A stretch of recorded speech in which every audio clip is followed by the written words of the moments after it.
Greetings, America. It is truly an honor to be speaking with you tonight. That I am here tonight is a testament to the dedication of generations before me, women and men who believed so fiercely in the promise of equality, liberty, and justice for all. This week marks the 100th anniversary of the passage of the 19th Amendment, and we celebrate the women who fought for that right. Yet so many of the Black women who helped secure that victory were still prohibited from voting long after its ratification. But they were undeterred. Without fanfare or recognition, they organized and testified and rallied and marched and fought, not just for their vote, but for a seat at the table. These women and the generations that followed worked to make democracy and opportunity real in the lives of all of us who followed. They paved the way for the trailblazing leadership of Barack Obama and Hillary Clinton. And these women inspired us to pick up the torch and fight on. Women like Mary Church Terrell, Mary Cloyd Bethune, Fannie Lou Hamer, and Diane Nash, Constance Baker Motley, and the great Shirley Chisholm. We're not often taught their stories, but as Americans, we all stand on their shoulders. And there's another woman whose name isn't known, whose story isn't shared, another woman whose shoulders I stand on, and that's my mother, Kamala Gopalan Harris. She came here from India at age 19 to pursue her dream of curing cancer. At the University of California, Berkeley, she met my father, Donald Harris, who had come from Jamaica to study economics. They fell in love in that most American way while marching together for justice in the civil rights movement of the 1960s. In the streets of Oakland and Berkeley, I got a stroller's eye view of people getting into what the great John Lewis called good trouble. When I was 5, my parents split, and my mother raised us mostly on her own. Like so many mothers, she worked around the clock to make it work, packing lunches before we woke up and paying bills after we went to bed, helping us with homework at the kitchen table and shuttling us to church for choir practice. She made it look easy, though it never was. My mother instilled in my sister Maya and me the values that would chart the course of our lives. She raised us to be proud, strong Black women, and she raised us to know and be proud of our Indian heritage. She taught us to put family first, the family you're born into and the family you choose. Family is my husband, Doug, who I met on a blind date set up by my best friend. Family is our beautiful children, Cole and Ella, who call me Mamala. Family is my sister. Family is my best friend, my nieces, and my godchildren. Family is my uncles, my aunts, and my chitties. Family is Mrs. Shelton, my second mother who lived 2 doors down and helped raise me. Family is my beloved Alpha Kappa Alpha, our Divine Nine, and my HBCU brothers and sisters. Family is the friends I turn to when my mother, the most important person in my life, passed away from cancer. And even as she taught us to keep our family at the center of our world, she also pushed us to see a world beyond ourselves. She taught us to be conscious and compassionate about the struggles of all people, to believe public service is a noble cause, and the fight for justice is a shared responsibility. That led me to become a lawyer. a district attorney, attorney general, and a United States senator. And at every step of the way, I've been guided by the words I spoke from the first time I stood in a courtroom. Kamala Harris, for the people. I have fought for children and survivors of sexual assault. I fought against transnational criminal organizations. I took on the biggest banks and helped take down one of the biggest for-profit colleges. I know a predator when I see one. My mother taught me that service to others gives life purpose and meaning. And oh, how I wish she were here tonight, but I know she's looking down on me from above. I keep thinking about that 25-year-old Indian woman, all of 5 feet tall, who gave birth to me at Kaiser Hospital in Oakland, California. On that day, she probably could have never imagined that I would be standing before you now and speaking these words. I accept your nomination for Vice President of the United States of America.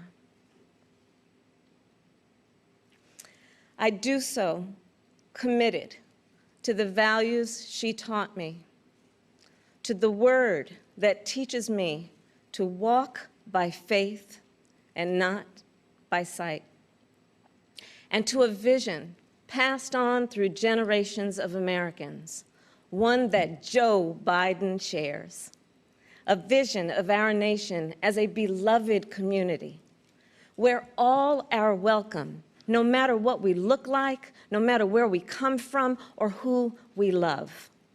A country where we may not agree on every detail, but we are united by the fundamental belief that every human being is of infinite worth, deserving of compassion, dignity, and respect.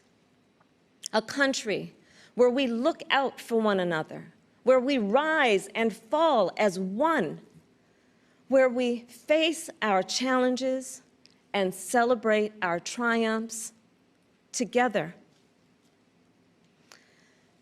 Today, that country feels distant. Donald Trump's failure of leadership has cost lives and livelihoods. If you're a parent struggling with your child's remote learning, or you're a teacher struggling on the other side of that screen, you know what we're doing right now is not working. And we are a nation that is grieving the loss of life, the loss of jobs, the loss of opportunities, the loss of normalcy, and yes, the loss of certainty. And while this virus touches us all, we got to be honest, it is not an equal opportunity offender. Black, Latino, and Indigenous people are suffering and dying disproportionately. And this is not a coincidence. It is the effect of structural racism, of inequities in education and technology, healthcare and housing, job security and transportation, the injustice in reproductive and maternal health care, in the excessive use of force by police, and in our broader criminal justice system. This virus, it has no eyes, and yet it knows exactly how we see each other and how we treat each other. And let's be clear, there is no vaccine for racism. We've got to do the work. For George Floyd, for Breonna Taylor, for the lives of too many others to name, for our children, and for all of us. We've got to do the work to fulfill that promise of equal justice under law. Because here's the thing, none of us are free until all of us are free. So we're at an inflection point. The constant chaos leaves us adrift.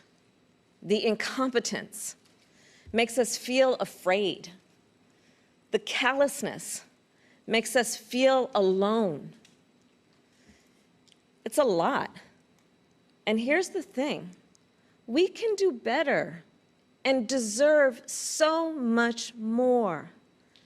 We must elect a president who will bring something different, something better, and do the important work. A president who will bring all of us together, Black, white, Latino, Asian, Indigenous, to achieve the future we collectively want. We must elect Joe Biden. And I will tell you, I knew Joe as vice president. I knew Joe on the campaign trail. And I first got to know Joe as the father of my friend. So Joe's son, Beau, and I served as attorneys general of our states, Delaware and California. During the Great Recession, he and I spoke on the phone nearly every day, working together to win back billions of dollars for homeowners from the big banks that foreclosed on people's homes. And Beau and I, we would talk about his family, how as a single father, Joe would spend 4 hours every day riding the train back and forth from Wilmington to Washington. Beau and Hunter got to have breakfast every morning with their dad. They went to sleep every night with the sound of his voice reading bedtime stories. And while they endured an unspeakable loss, those two little boys always knew that they were deeply, unconditionally loved. And what also moved me about Joe is the work that he did as he was going back and forth. This is the leader who wrote the Violence Against Women Act and enacted the assault weapons ban, who as vice president implemented the Recovery Act, which brought our country back from the Great Recessions. He championed the Affordable Care Act, protecting millions of Americans with pre-existing conditions, who spent decades promoting American values and interests around the world.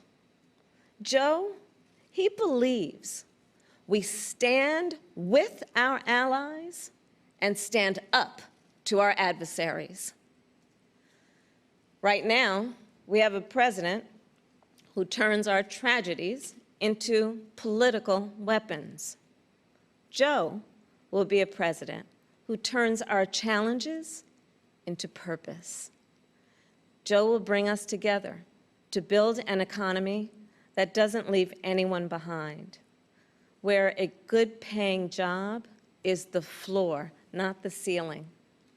Joe will bring us together to end this pandemic and make sure that we are prepared for the next one.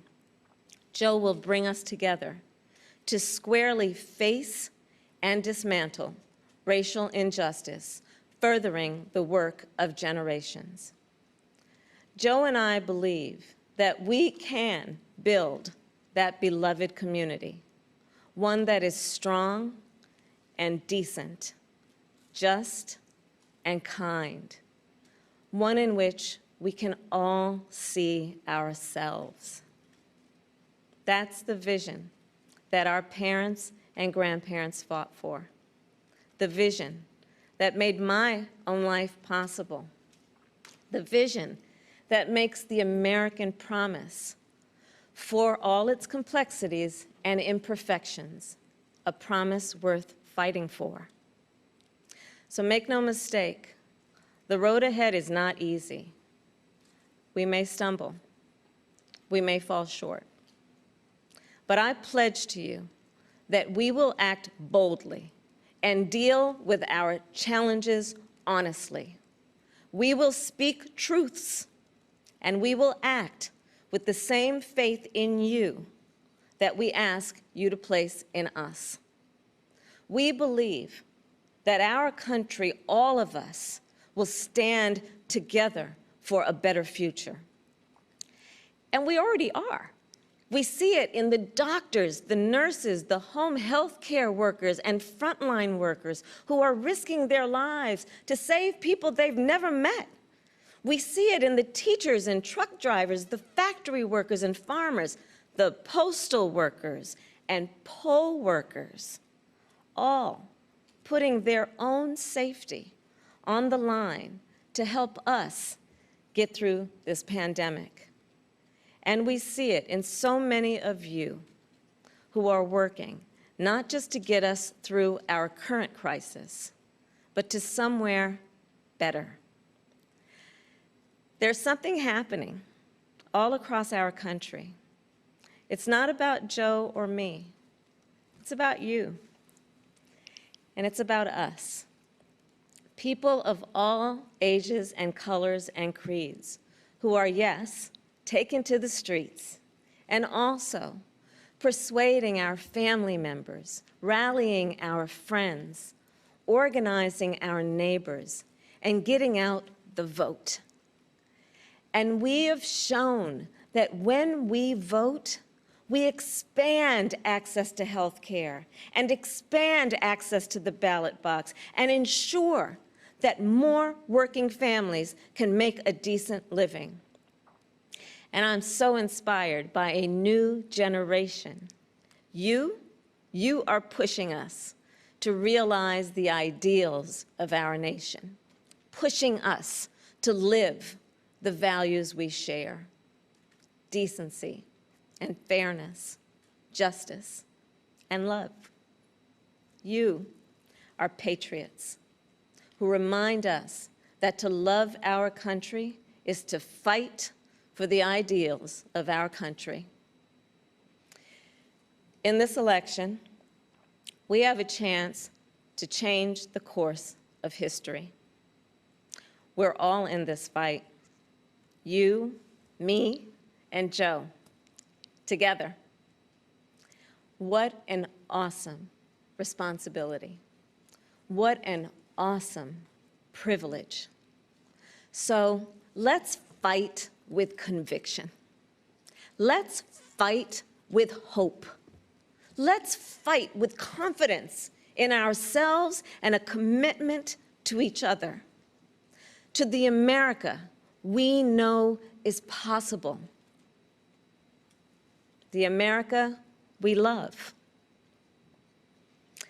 And years from now, this moment will have passed, and our children and our grandchildren will look in our eyes, and they're going to ask us, where were you when the stakes were so high? They will ask us, what was it like? And we will tell them. We will tell them not just how we felt, we will tell them what we did. Thank you. God bless you, and God bless the United States of America.